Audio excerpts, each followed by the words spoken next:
The plan was to go from the south all the way to the north. However long that took me, I had 30 days. And the first day ended up being one of the most challenging. So far today, everything that could have gone wrong pretty much did. Alright, we already have a major problem. We're gonna have to sort this out. Different route? Like this? The plan for that day was to go to Can Tho, one of the most famous parts of Vietnam for floating markets. Down in the south, in the Mekong Delta, Can Tho was the beautiful, beautiful place that I was planning to go to. But as everything else in this adventure seems to revolve around, getting there is the hard part. Taking that motorbike through all these Mekong Delta strands over rivers, through villages, through towns, through dirt roads, that was going to be the challenge. That was going to be the hard part of the day. At least that's what I thought. There was a lot more stuff that happened that I just wasn't prepared for. And the first thing that I learned about motorbiking in Vietnam is that highways are not always meant for motorcyclists. Now, I had seen previously as I was riding that there was signs on the side of the road with a big circle and X through a motorbike. But I mean, I don't speak Vietnamese, so as I kept going, I noticed there was less and less motorcycles with me. Fewer and fewer, and all of a sudden I was the only motorcycle on the road with massive trucks just zooming right by me. And I was about to turn onto this one-way bridge across this road where there was no turning back, when I saw what I thought was a police officer, and he was waving me down, he was flagging me down, telling me to stop and pull over. And one thing I probably should have said at the beginning was, I was kind of doing this trip not fully certified. We'll say that for legal purposes. I didn't have a proper license, and I don't know if my motorbike was actually registered. I thought I was screwed. I pulled over towards this guy, ready to just immediately give him the bike, head back to Ho Chi Minh City, and figure out another trip for Vietnam. But instead, I realized he was trying to help me. So these major highways in Vietnam, you're not allowed to ride motorbikes on. And so he was walking me through and pointing on my phone, trying to get me to change my map, trying to get me to change my route so that I could avoid going on these highways. Now, I had a really hard time understanding him because I didn't know, but in Vietnam, there's actually a separate Google Maps for motorbiking. But the one major issue, which I soon found out about my Google Maps, is that it's only available on Android. And I had an iPhone. Alright, we got some good news and we got some bad news. The good news is we found the motorbike maps. The bad news is it's only for Android right now. So, we're gonna have to follow the walking route to get to Can Tho. It says it's gonna be about a day of walking, so according to my calculations, 3 hours, I think, to Can Tho. Since I was stuck on the middle of the highway, there's no other roads to go on, I thought I was screwed. The only thing I could do was ask this man for help. Luckily, he pulled me through towards this big metal gate, opened it for me, and I could sneak on by and go on these dirt roads beside the major highway. So with that all sorted out, I was riding through little side roads and on more rural roads beside the highway. I had figured out that my 3 to 4 hour time that I'd set to get to Can Tho, to get to those beautiful night markets, was way off. Luckily, I'd started pretty early because after I replugged in my new route into my phone, I realized it could take me up to 7 or 8 hours. Twice the amount of time that I'd originally planned. So with this weighing on my mind, I kept on riding. These roads are really not that great, I have to say. But it's the only option we have right now until we can find a way to get that motorcycle maps on Apple.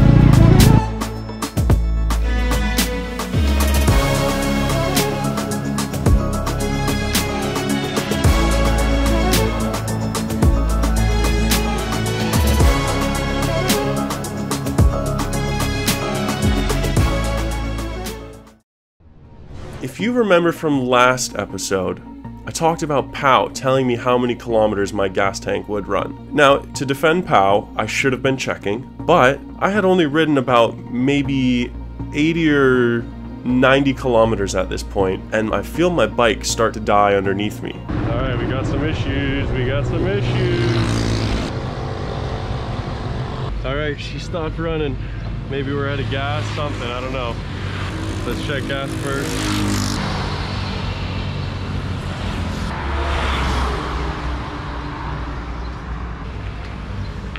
Looks like we're out of gas. We're supposed to go for a little bit longer, but that's okay. We'll find someone to get us gas or something. We're in the middle of the street now, so we'll figure it out. You know, is there gas nearby? Gas for the bike. Oil, fuel. Like fuel, tank.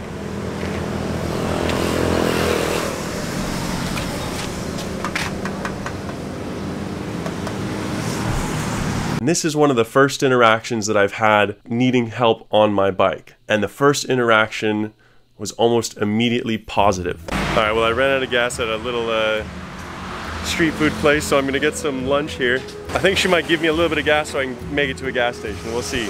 But this is what's on the menu.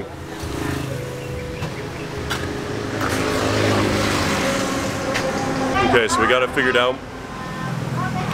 Back there, the guy, he works for Grab. He's gonna run and get me like a liter of gasoline from like a water bottle. He's gonna fill it up and put some money, or put some gas into my tank so that I can actually go and drive a little bit more. Hopefully it'll be enough. It's only a couple dollars, so we'll see if we can get out of here.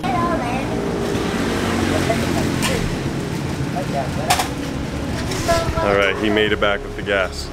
Should be able to get going here soon. All right, we're back in business. We had lunch, gave the guy a nice little tip for running to get the gas. Now we got to go to the gas station ourselves and actually get some gas. But let's get this journey going again. We've already had enough funny starts to today. Let's keep it going.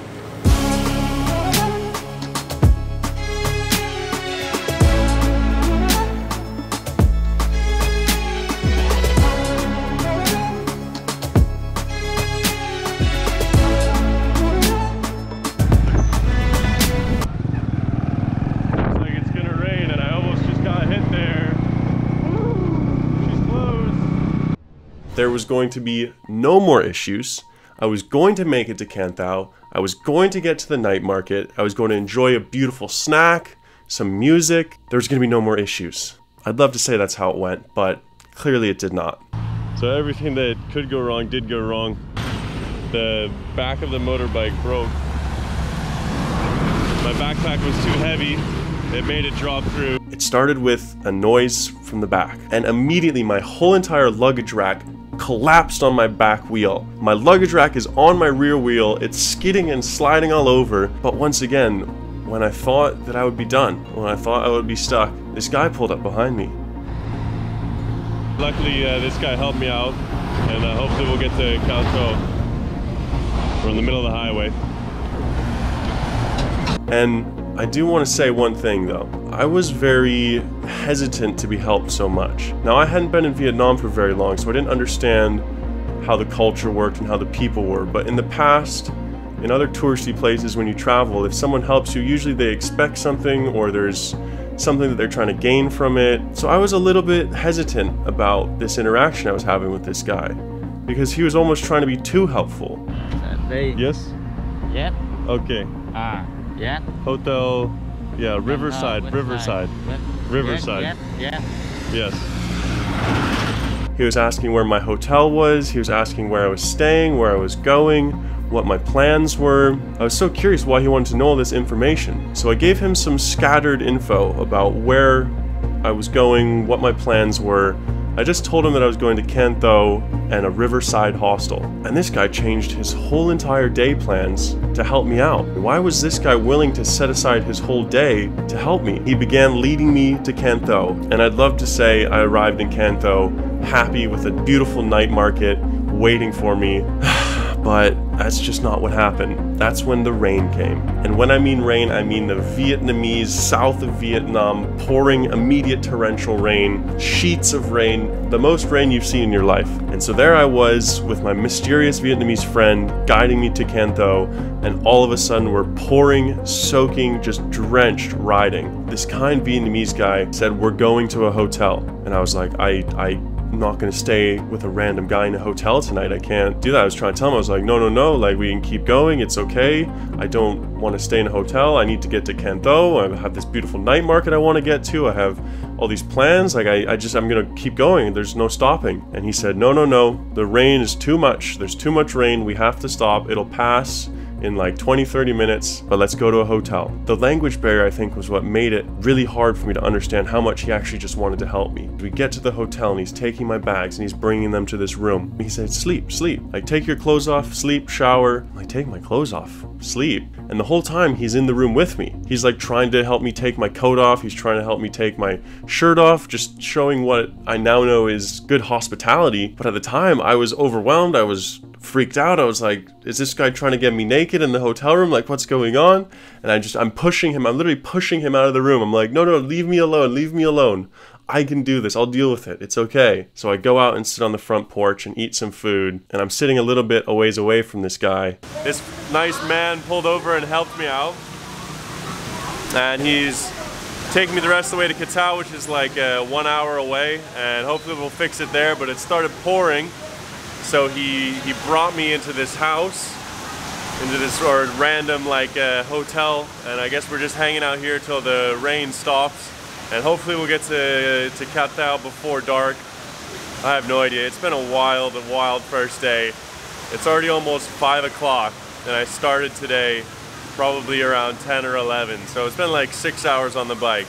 But I'll touch base when we get to Koh Tao, and I think I need some good sleep tonight. I'm just trying to figure out what he possibly could want from me. Why is he helping me? And before I could stop him, he paid for the hotel room. He paid for our couple-hour stay. I tried to give him some money. I tried to give the lady some money. Neither one of them would take it. And then this is when another curious thing happened. About 10 minutes out of Koh Tao, after we'd rode for many hours, it was getting dark, the guy told me, now's my time to go. I have to go off my separate path. And by this time, I'd had lots of time to kind of think about what he'd done, what he'd helped with. He hadn't tried to get anything from me. He hadn't, wanted anything beyond just helping me so far on this trip. He'd paid for my dinner. He'd paid for this short stay in a hotel. He'd helped me fix my motorbike. He'd guided me. And then all of a sudden, he's just like, all right, I'm gonna go. And there he was. He just rode off. He just left. And all he wanted to do was make sure that he got me to Koh Tao. And it was an amazing introduction to the Vietnamese people and my motorbiking trip. Even though I was wet, I was tired, I had my motorbike to fix, I had all these things to do, I still had to go to that night market. And boy, am I so glad I did.